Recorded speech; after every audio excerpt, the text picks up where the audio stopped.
Video প্রশান্ত বর্মনের কথা মনে আছে? সোনার ব্যবসায়ী খুনে তিনি কিন্তু আরও বিপাকে।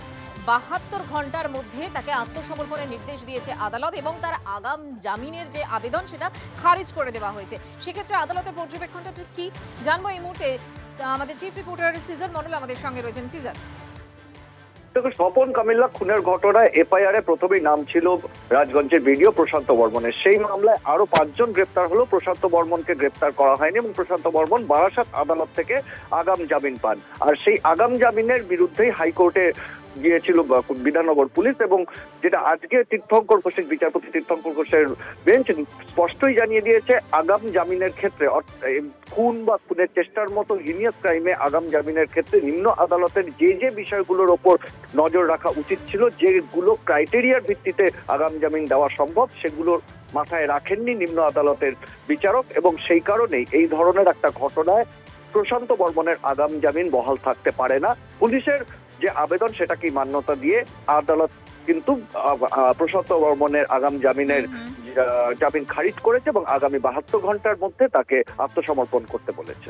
ধন্যবাদ। এর পাশাপাশি আপনাদের জানিয়ে রাখবো, অর্জুন সিং আদালতের নির্দেশে খানিকটা স্বস্তিতে, কারণ আদালত তার অগ্রিম যে জামিন, সেই আগাম জামিন, সেই জামিন মঞ্জুর করেছে। ব্যারাকপুরে জুট মিলে গুলি চলার ঘটনায় অর্জুন সিং এর আগাম জামিন মঞ্জুর হয়েছে। তবে তদন্তে সহযোগিতা করতে হবে বিজেপি নেতাকে, প্রয়োজনে আইওর সঙ্গে দেখা করতে হবে। ব্যারাকপুরে জুট মিলে গুলি চালানোর ঘটনার পরেই আদালতের দ্বারস্থ হতে হয় ব্যারাকপুরের প্রাক্তন বিজেপি সাংসদকে।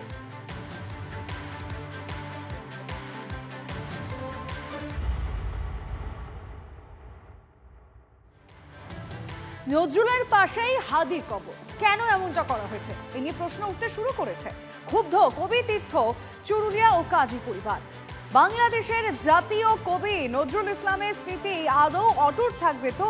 হামলার আশঙ্কায় উদ্বেগ চুরুলিয়ার কাজী পরিবারের।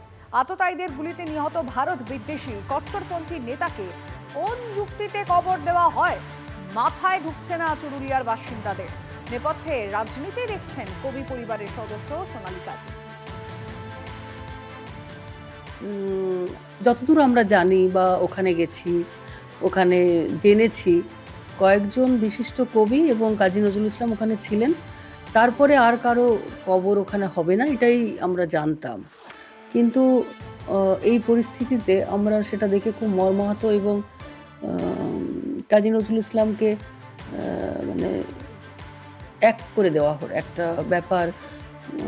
মানে সে কাজী নজরুল ইসলামের যে গুরুত্ব, হ্যাঁ, সেই গুরুত্বহীন হয়ে পড়ছে আমার মনে হচ্ছে। খুব ভাবার সময় চলে এসছে যে আদৌ কি সেই কবরটাও কি নিরাপদে থাকবে। সেইটার জন্য আমরা শুধু কাজী পরিবার নয়, আমার মনে হয় সমস্ত বাঙালি জাতিও একটা উদ্বেগ প্রকাশ করছে।